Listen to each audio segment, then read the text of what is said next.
Same old man. Game Here's Johnny. You're gonna need a bigger potion. So serious. Roll out. I am Iron Man. This is a tasty burger.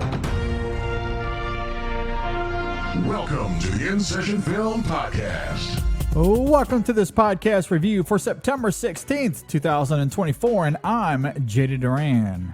And I'm Brendan Cassidy. Hey, thanks for joining us, everybody, for this conversation. I'm very excited, Brendan, because this is our first review, I believe. After or last week was, either way, this feels like the first fall film to me that we're getting into. Because this premiered at one of the festivals. I forget which one it was. Maybe it was TIFF? I can't recall. I guess that depends on your definition of fall film. I mean, does Beetlejuice count as a fall film? I mean, it's not. Maybe, it's not going to be sorta. okay. I mean, it's a very autumn-like film as far as the tone. It feels very Halloween-like for sure. But if our definition of fall film is something that comes out at the back end of the year that we have to watch out for potential awards consideration for. And I guess that's the vibe I'm going for here. Gotcha. Yeah. Okay, well then in that case, yes, it is our first fall film. Yeah, it's the fall season, and when I think of the fall season, I equate that with awards season and the festival season and getting all of these movies that end up being contenders for best of the year. And nothing against Beetlejuice. Beetlejuice, for those that listened to that review, I was a fan. I liked it. but even so, like, given the numbers that movie has been pulling in at the box office, not just one weekend, but 2 weekends now, it's kind of more of a summer movie in a way. I know. It really does feel that way. It is absolutely reeling in summer movie money.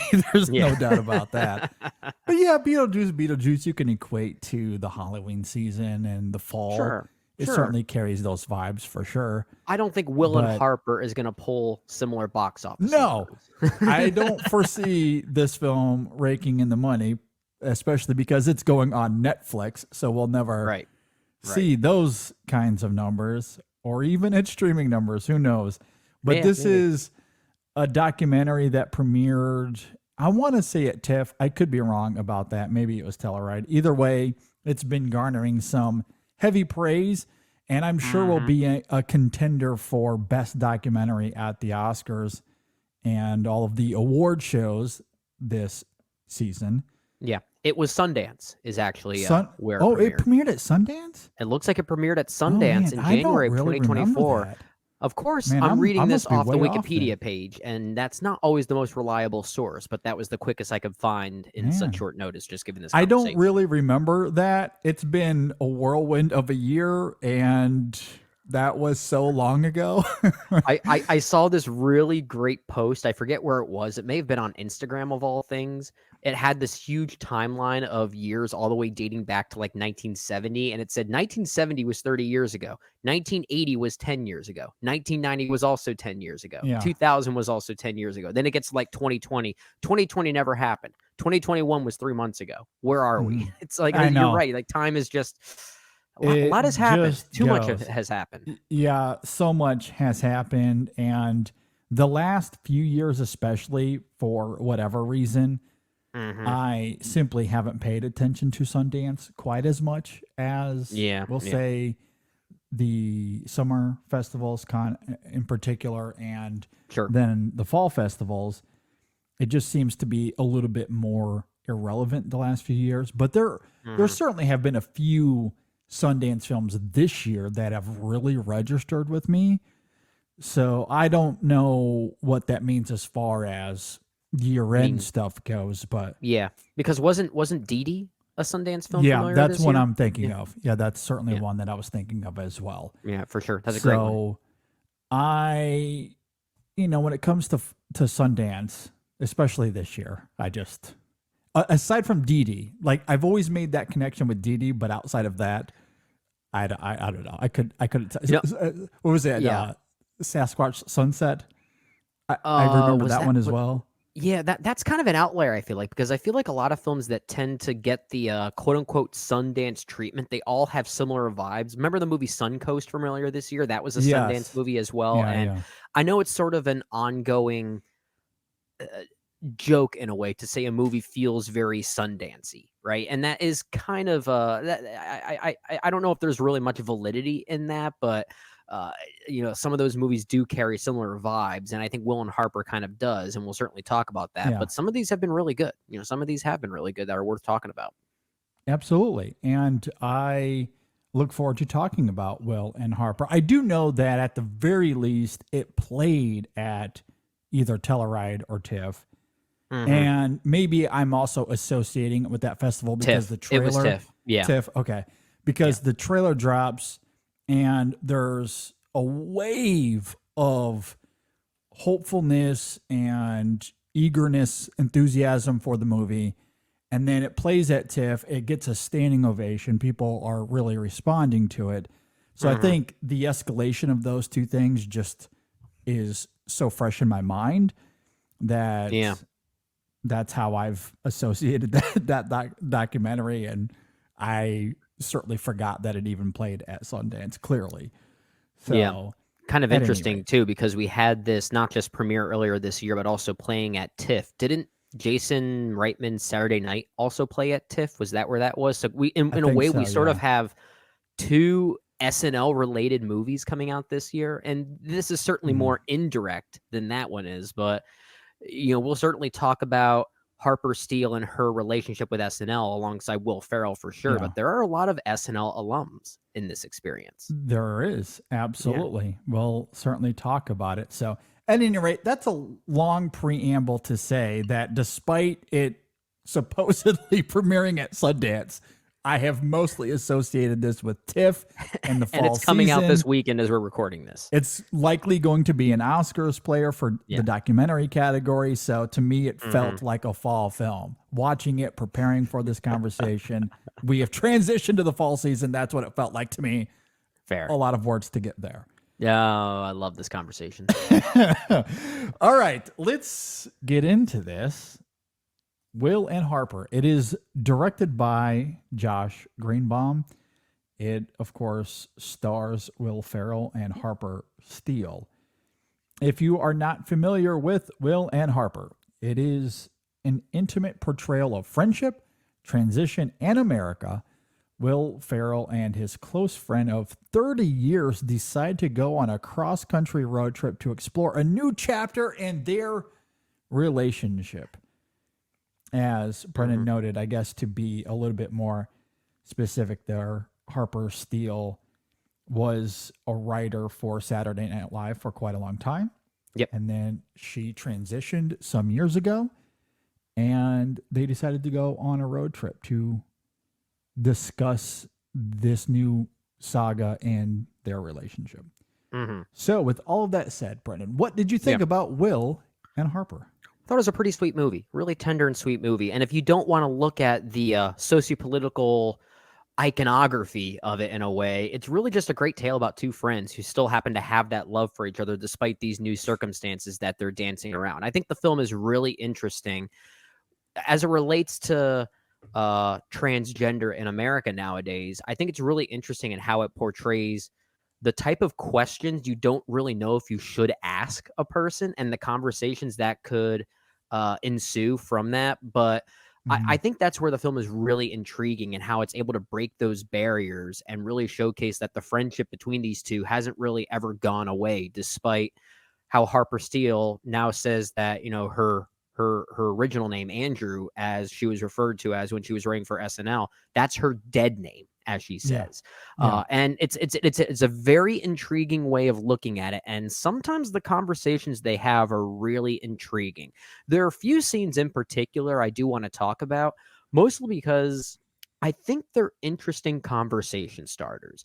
I don't say that as either a criticism or even a praise on the film, but I'm really intrigued on getting your point of view on some certain scenes that occur here and some of the aftermath around there, because I think, like I said, I think they're really interesting talking points and how perspectives can ultimately change and shift when these experiences happen and what those circumstances could be. Yeah. And I think in that sense it's intriguing because it feels like Josh Greenbaum is letting things just kind of linger and letting audience members really have a dialogue about this situation as opposed to really trying to spoon feed us a political or sociopolitical point, which I do think is one of the biggest things I really appreciated about the film. So I did enjoy it. I think it's a lot of fun. It's actually really funny. We'll talk about certain scenes as well. It's a really, really funny movie. There's a moment involving a hot air balloon and some barking dogs that I think it's one of the funniest things I've seen all year. So it's a pretty sweet movie. I was really warmed by it.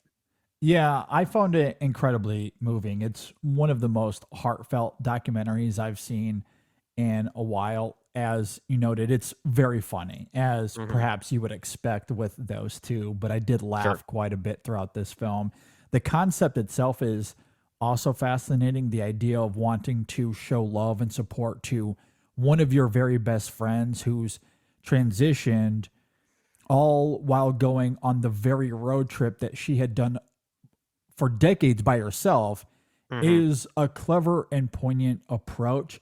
Now, I don't know, and perhaps this is something that we can grapple with here. I don't know how much the film succeeds in its questions regarding what it means to be trans in America. It certainly does to some degree, for sure. Those juxtaposing sequences in Nebraska and Texas are illuminating. Yeah, But those there are the a things few I wanted to moments- talk about. There are a few moments here where I think it stumbles slightly, primarily because it doesn't want to get political. And I don't know how you avoid that in 2024 or even going back to the last 4 to even 8 years. And I do think there was room for it to go deeper in certain places. The Pacers, the Indiana Pacers sequence, for example, is a bit clumsy in that regard. As far as I'm with how you on that, Harper yeah. felt about the experience, that comes through vividly. And there are some great moments, especially leading up to them going into the arena. But the moment it gets slightly political, you can feel the film kind of recoil from wanting to get too intertwined with that. Ultimately, those are minor complaints because there's just so much warmth here, and it's one of the most potent love letters to friendship you'll ever see. It's incredibly infectious just watching two old friends have the time of their lives and riff as they go along and create these gags and just really go for it.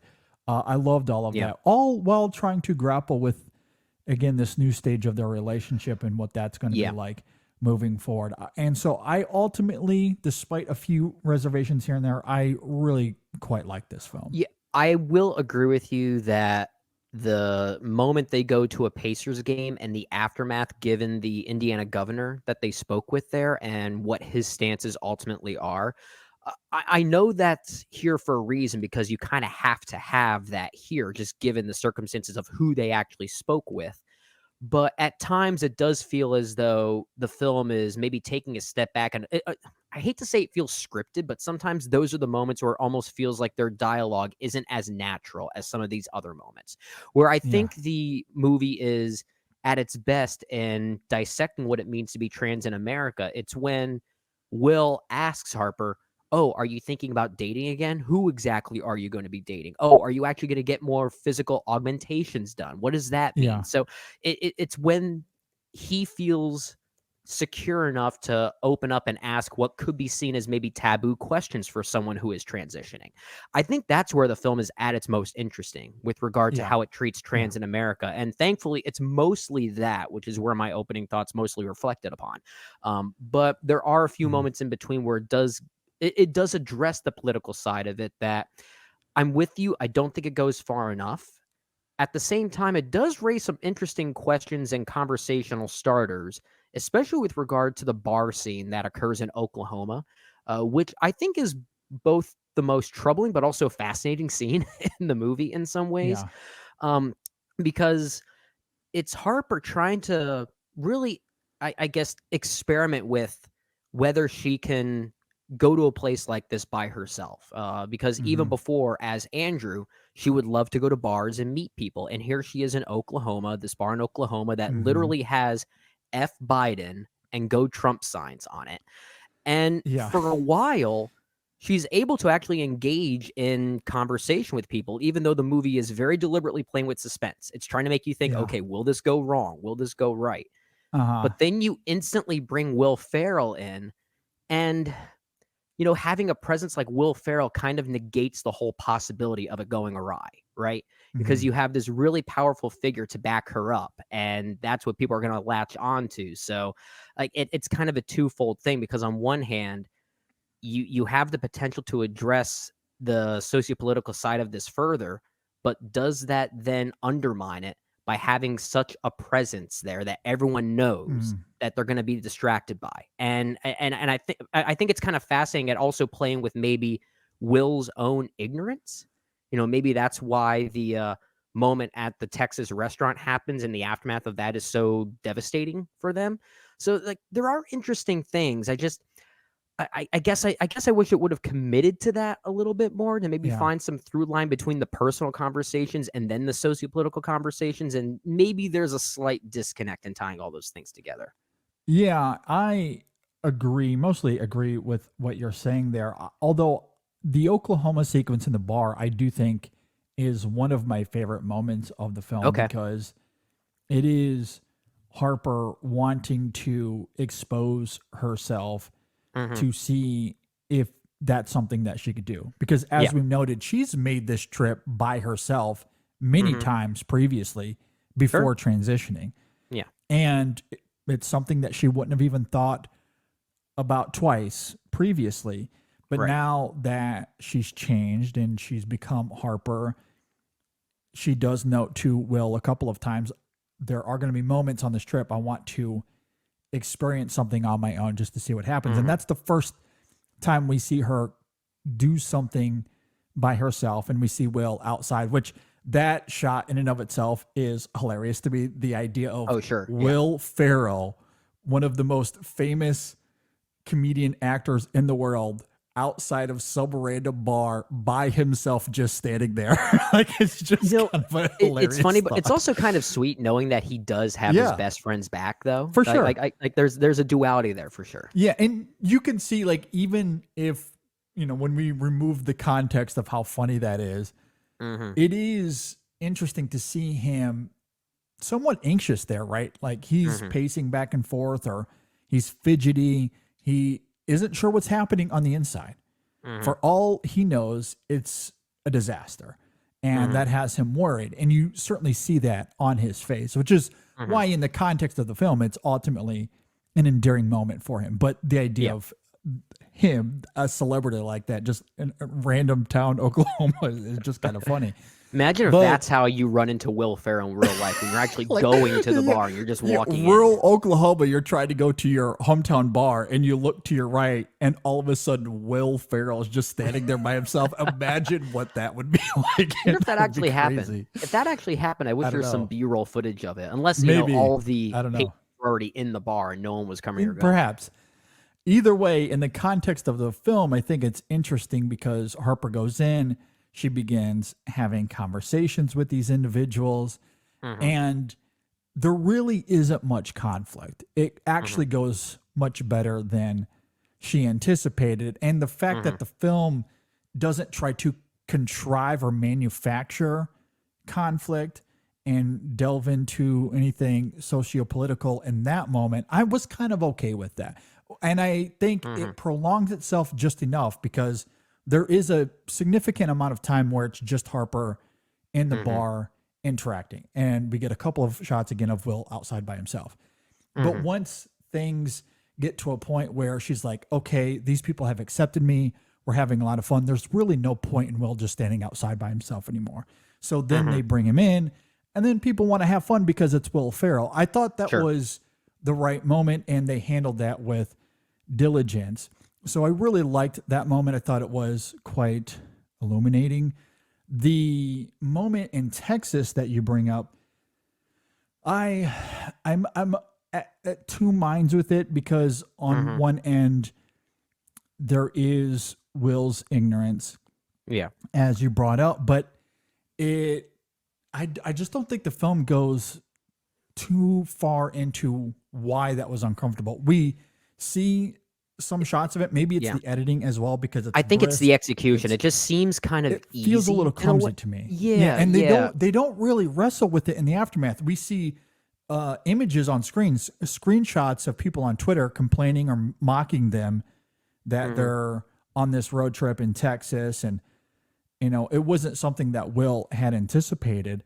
But they don't really talk about it all that much. There might have been slight banter, there's slight banter in the aftermath, but they don't really wrestle with what that meant for them. Yeah, there is an exchange where Will himself does break down, almost as He if he's does. blaming That's himself true. for it. Like him Yeah, and breaking I think, down. yeah, I think That's that's the fair. one thing that maybe adds something to it that I found at least a little bit fascinating, because they had this great experience, or this surprisingly good experience in Oklahoma. Maybe the two of them thought, okay, this might be representative of the rest of the American South, and that's maybe where that ignorance comes in.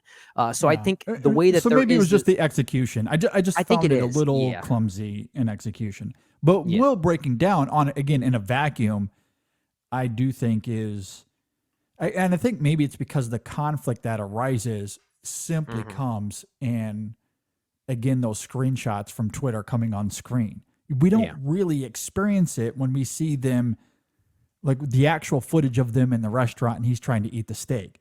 There's some close-ups on the two of them, especially Harper, who seems a little uncomfortable. Well, But yeah, they but don't it's really also the show music. any of that. Yeah, there's a background score that almost makes it seem like there's a sense of danger that we're supposed to respond to. So there's almost like this filmmaking cheapness to it that maybe, people like us, we see so many movies, we can sense where the puppeteering is behind the camera. And that I felt that to the point that it almost undermined how devastating of a situation this actually was for them. Yeah. So by the time they start talking about it and in the aftermath, it almost feels like the movie was trying to do the work for us without the natural conversation to guide us. Yeah. And that was a little frustrating, I guess. Especially when you juxtapose that to the moment right before where they're in Nebraska and they're at, was it a rodeo or some sort of car Yeah, it was like a show? I can't It was recall. like it was like a go-kart show or something like Go-kart that. show? Yeah, something along those lines.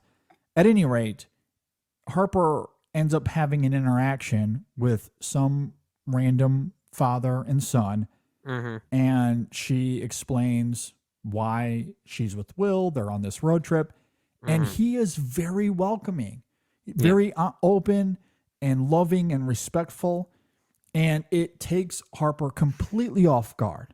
She did not expect that at all, and she breaks down. She walks to the car. She has this emotional catharsis that Will echoes as well. You see it in Will Ferrell's close up there as well, which is fantastic. And I love that. And I think it helps explain why I have an issue with the Texas sequence, because all of that is on camera. It's on screen. We don't hear about that interaction from Harper in a conversation or a news headline or a screenshot of a tweet. We see it happen.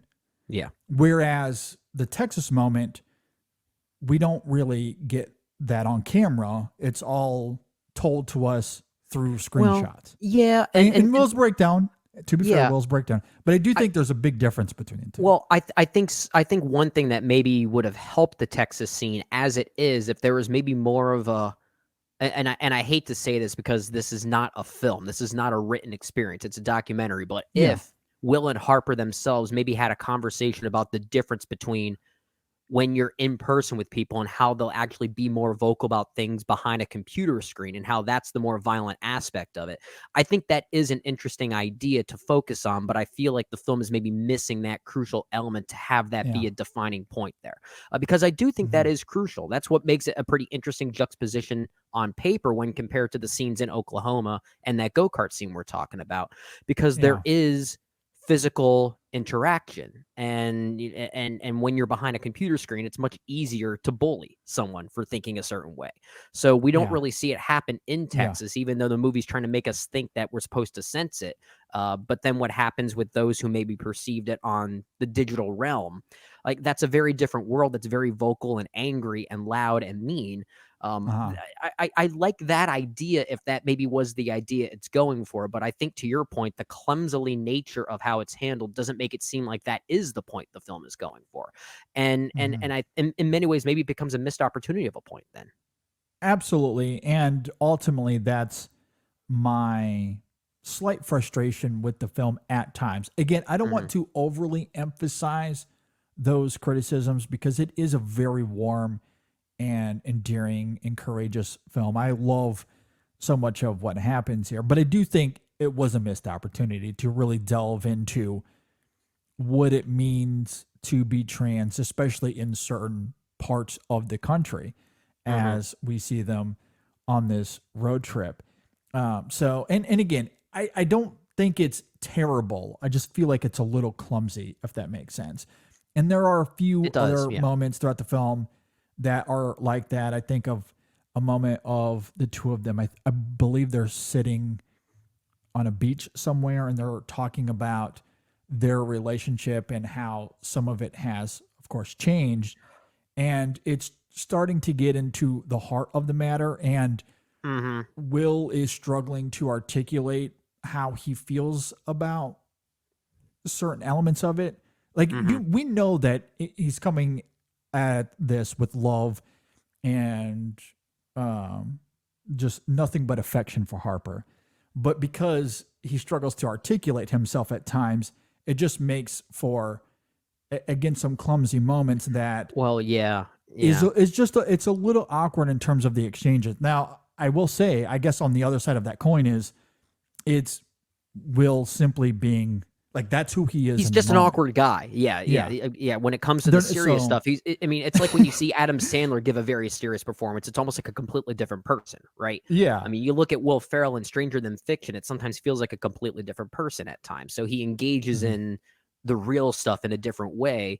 But I think it's also something to be said about how a filmmaker who's making a documentary that utilizes both aspects of that person, is it possible that it could still make it feel very inconsistent? Because I also felt the same things you're talking about pretty early on when Harper and Will go to see Harper's kids at the diner and the conversation Yeah. they have there, because it's sometimes very playful and very loose. But then when they actually get to the real stuff and Will asks them about when they knew of their father, or they still call him dad as he asks for, but when they knew about Harper's transition, all of a sudden, again, I hate using this word, but it did feel a little scripted to me. Like it actually felt like that was a conversation that was inserted there because it felt like it needed to be. And then around it was a very natural, loose, almost blooper reel of sorts. Sure. And I think that goes back to what we're both really saying, and what you're especially saying is just the execution and the clumsily nature and how it's all interwoven. Absolutely. So there's simply a few execution things here, but moving beyond that, I do love the emotion of the film. I love the humanity, and I do love how the film does, at the very least, examine the honesty of this friendship. And you've talked about it a few times, how they are willing to ask the taboo questions. Like Harper is not just open to it, she almost actively wants Will to engage in that conversation because they've been friends for so long, and she knows that Will is curious about some of that stuff. Yeah. So they have a 2-minute conversation about her having boobs now. And it's this funny little moment. And Yeah. I love they see get that, into that's the that. stuff I loved. Yeah. I love that. So, like, as a movie about two friends riffing, creating these gags, having a lot of fun, that is where this film thrives. And it is the bulk of the film. So, again, some slight reservations, but It's mostly 70% about of those the two movie. friends. Yeah, It's fan-freaking-tastic when the film is emphasizing that friendship and the intimacy between them and how long they've been friends. And even when it is about Harper and this new stage of her life, or even as she's reflecting on her life previously. I think of that moment as they get to California and they roll up to this house that she had bought some years previously to her transitioning. And again, you get this great vulnerable moment from Harper about her mental state at the time she bought the house, why she bought the house, and how devastating it was when you hear her talk about the loneliness and the isolation that she was feeling. It is absolutely heartbreaking. And there's several moments where, like, and again, the Nebraska moment, the Oklahoma moment that we were talking about, like, that's where this film is great. When we get those moments of insight about Harper, this film is dazzling for sure. Yeah. Yeah. As a tale of friendship, I think it's really good. It's really just as a tale of the sociopolitical underbelly of being trans in America. Yeah. It's okay. It's okay. But like we said, 70% of this movie is mostly just Will and Harper themselves kind of riffing off each other. Yeah. Just having a great time. Just having a great time, buying a crap ton of Pringles at a Walmart in Indiana. It's to the point. Pringles better sponsor this movie. Seriously. I'm sure they had to have, because it is product placement up the wazoo. Big time. Yeah. How do you feel about, what is it? What is the line? Whatever the spicy line is. I can't recall what it is, but that whole gag is like, but they get to Harper's sister's house and they just give her all of these Pringles. Yeah. They say, you haven't had your Pringles. We bought it in Indiana. And she goes, yeah, it tastes different. Things taste different in Indiana. It's so good. Yeah. I love that. Or, that's the stuff I like. Or one of my favorite edits in the film from a comedic standpoint is when they're driving and it starts to snow a little bit, starts to flurry. And Harper says, oh, it's just a flurry. It's not that bad. And then it instantly cuts to a blizzard. They're like immediately roll into a blizzard. Yeah. Really great. That's good stuff. We haven't had a single moment of fun on this whole trip. And we're complaining about wanting to go to Dunkin' Donuts. Oh, speaking of product placement, it's not just Pringles, but it's also Dunkin' Donuts. It's Dunkin', yeah. Dunkin' Donuts is almost they're almost a character in this movie. Like Dunkin's almost a plot point. It really is, because at least 3 times it's brought up. Will's like, I want to go to Dunkin'. And Harper's like, no, we're not going to Dunkin' Donuts. We haven't had any fun on this trip. It's really good. Yeah, that's the good stuff. Should we talk about the SNL cast members that show up throughout this film? Sure. Like there's a lot of recognizable faces, especially those of us who are our age that grew up in the 90s era of SNL and did the 2000s and the 2010s. So yeah, quite a few of them show up here. Yeah, absolutely. I can't recall everyone that's in that first sequence we see after they have breakfast with Harper's kids that you mentioned earlier. There's a moment where they drive to New York. They meet up with some of the cast members that was in the Will Ferrell era, of course. Yeah. And that's a great little moment as well, seeing them reconnect there. Seeing them as friends really and not just coworkers. Yeah, and it makes me wonder how true that is. I hope that it is. But yeah, most of the people there, I think it included Tina Fey and Seth Meyers. Tim Meadows was there. Tim Meadows. Yeah. The Tim Meadows moment was. Oh yeah. The fact that he actually thought Harper's email was a joke. And the way he describes it, he only does it in a Tim Meadows way that's just hysterical. I love Tim Meadows. Good. I love him so much. Colin Jost is among those that went to dinner with them together. I think another one, Paula Pell, I think was one who I believe is a writer, if I'm not mistaken. But yeah, there's a good chunk of them, and then a few others show up in different sequences, such as Will Forte and that hot air balloon sequence. Oh yeah, the Will Forte sequence is awesome. That's really good. The Kristen moment of Wiig, champagne. What is he trying to open the champagne? You can't make that crap up. It's so good. The whole bit with Kristen Wiig, I thought was pretty good too. And that's noteworthy because, and maybe this is slight spoilers, so I'll give everyone a second here. There is a chance that if this film is nominated for Best Documentary, it could also be nominated for Best Original Song. Because Kristen Wiig, they ask her to write a theme song for their road trip, which does play in the end credits, and it is very moving. It's a very Kristen Wiig song that is tailor made for this film and the relationship between Will and Harper. It's really fantastic, and I could song. see it getting some play as far as original song goes. We'll see. No, I could see that for sure. They asked her at one point to make it jazzy, so her version of that was to insert a random saxophone solo and just sing over top of it and says, "This is the jazzy part." It's hilarious. Yeah, I love Kristen Wiig. I think she's great. I know, she's the best. She's the best. But yeah, that whole gag I thought was fantastic as well. Because again, it's just them riffing with friends, right? They FaceTime Kristen Wiig, give her all of these crazy demands for a song that, genres that shouldn't be together. That's what she's been asked to do. Yeah. And she makes it work. Lorne Michaels has a small role here too. Yep, absolutely. So like I just love I love that they don't linger on that as much. They include all of these cameos, and there is a fun quality to them for sure.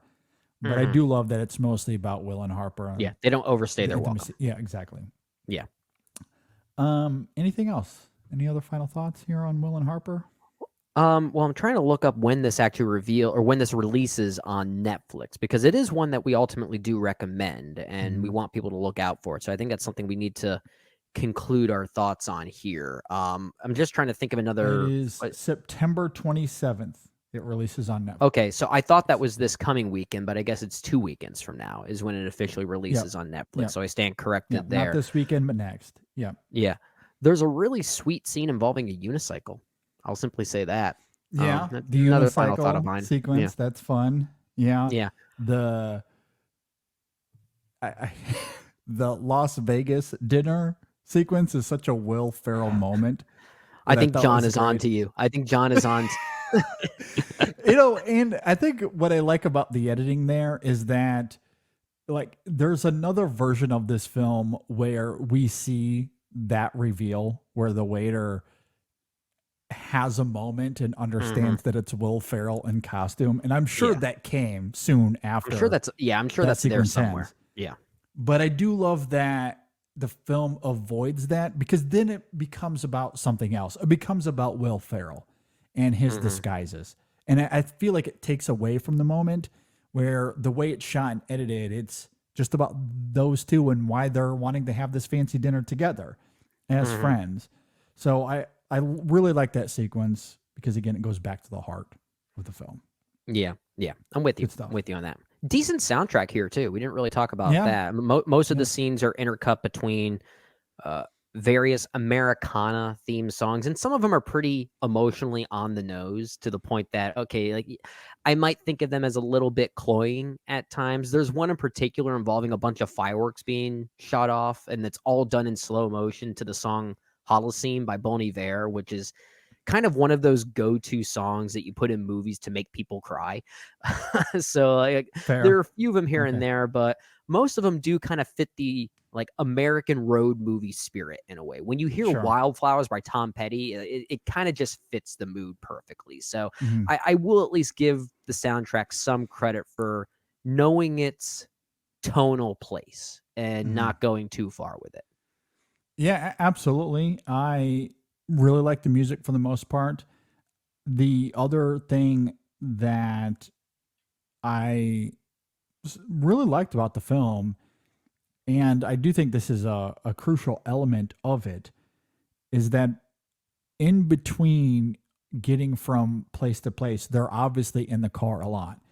And those sequences could have perhaps started to feel a little tired by the end, but again, because it's these two and they're often riffing and having a lot of fun, and sometimes it is cathartic. Again, going back to the aftermath of the Texas moment, or even the Pacers moment, which I don't love, but it's, they do at least bring it up. Yeah. And I do like those conversations. They're having a ton of fun, and, I never found the film kind of feeling redundant. Oh no, I would have loved to grab. Yeah, I would have loved to grab a shitty beer and talk with them. Oh, for sure. Yeah. as they keep, yeah, that's a fun little gag. in Oh, the film, way he too. describes Will Ferrell's love of craft beer, or I the know. way Harper she describes Will's love of craft beer, saying, "Oh, he probably has some craft beer, probably tastes like an orange." Yeah. That's so good. Yeah, great stuff. Any final thoughts? I think we've covered it. No, I Pretty do thoroughly here. recommend it though. I think this Yeah. is one that most people would enjoy. I think it's a pretty sweet and pretty universally. I think a lot of people will enjoy it simply. I really like that a lot as well. A great movie about friendship and love and courage and finding some sort of truth in their relationship and how that is changing, how that's evolving even at their age, which I think is really great. I think there is something universal about how the human condition, it never stops. It keeps changing, it keeps evolving even as we get older. So I do love that about this film. And so I did really, really like it. I responded quite heavily to it despite, a few things here and there in terms of execution. Yep. This film is coming out very soon, as we noted, September 27th. I also very much recommend it. This is one I feel like I can recommend too. Well, again, not everybody. I live in Florida, but mostly everybody. With that said, if you agree or disagree with us, if you're watching on YouTube, leave a comment below. We'd love to hear from you. If you're listening on Apple Podcasts or Spotify, email us insessionfilm@gmail.com or hit us up on social media, Facebook, Twitter, Instagram, TikTok, wherever you're on social media, you can find us there. Just search @InSessionFilm. I think that's it. So for this episode, be sure to go and check out the main show this weekend, episode 602. We talk about James Earl Jones. We talk a little Harry Potter. We talk about Spider-Man 4. We talk about the Toronto International Film Festival a little bit, the life of Chuck. It was a buffet of topics. It was a fun time. It was a news episode. Yep. So go and check that out. We'll also have a review for Snack Shack. That'll be coming out later this week as well. So be on the lookout for that. And we should have a brand new Chasing the Gold episode as well. Shadon and Erica talking about the award season and how that is shaping up now that not all, but the beginning stages of the fall festivals have played out. So Absolutely. Any final thoughts, Brendan, before we get out of here? I do wonder what our road trip movie would be like, you and I. What that would seem like. Man. Where would we go? How far would we go? How long would it take until we actually got sick of each other? Yeah, I don't know. That is a great point.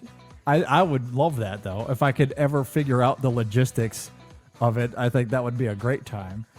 I've never really done anything like that. And there's a lot of states I've never been to that I would love to check out. Same. That is perhaps something we can do. We'll record it. We'll have a live podcast. We'll live broadcast the whole thing. We'll just talk about road movies. And then eventually it'll turn into Tu Mama Tambien. Exactly. We'll get a third involved. At any rate, with all of that said, thanks everybody for listening. Thanks for watching. Go check out Will and Harper. It's really, really great. I totally believe that you will love every bit of it. And we will see you all next time on the In Session Film Podcast. Will and Harper, really funny together. Good duo.